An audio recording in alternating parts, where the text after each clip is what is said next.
You are dying in the mud. Your lasgun is jammed, your comrades are gone, and the deafening roar of heretic artillery is shaking the very grime from your teeth. In the grim darkness of the 41st millennium, this is how 1 billion lives end every day. Then, the barrage stops, not winding down, but silenced instantly by a pressure in the air.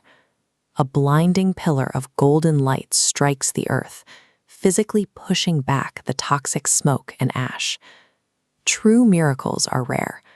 A living saint is a mortal vessel imbued with the raw, psychic might of the emperor himself. Her presence is the physical manifestation of the God Emperor's judgment.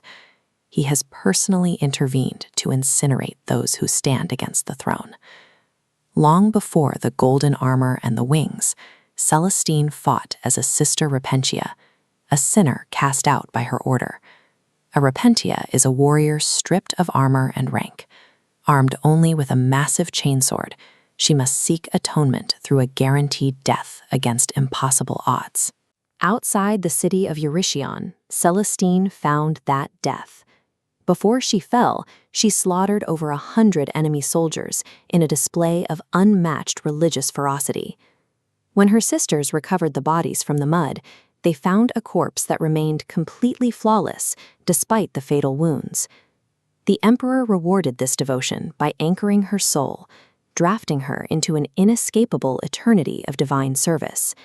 Her primary tool is the Ardent blade. This weapon channels pure devotion into physical fire, incinerating demonic corruption on contact. She is flanked by Genevieve and Eleanor, the Geminae Superia. These former canonesses act as both bodyguards and essential empathetic anchors to her power. Celestine sustains her sisters by transferring her divine life force to them, resurrecting the Geminae in battle. But this link comes with a horrific price. When either is struck down, the physical trauma of their death transfers directly into Celestine's soul. Her power operates on a strict economy of pain. In this millennium, miracles require a toll, and Celestine pays it personally. During the 13th Black Crusade, this endurance was pushed to the limit. As the planet Cadia faced destruction, Celestine acted as the final beacon of hope for the retreating imperial forces. She clashed directly with the warlord Abaddon the Despoiler, using her own body to shield the imperial retreat. Beneath them, ancient Necron pylons were activated to repel the warp. The technology severed the connection to the immaterium, instantly draining Celestine's divine strength. Reduced to mortal flesh, she was heavily outmatched. Abaddon battered her down, leaving her mortally wounded in the ruins. The loss of Cadia and her physical body was merely a transition. For Celestine, death is the beginning of a tragic, repeating cycle. When Celestine's physical body is destroyed, her consciousness is pulled immediately back into the nightmare of the warp. She awakens, stripped of her armor and wings, standing in an abstract wasteland of discarded gear and twisted landscape. To return to life, she must climb a mountain formed entirely out of her own corpses, the physical remains of every time she has previously died.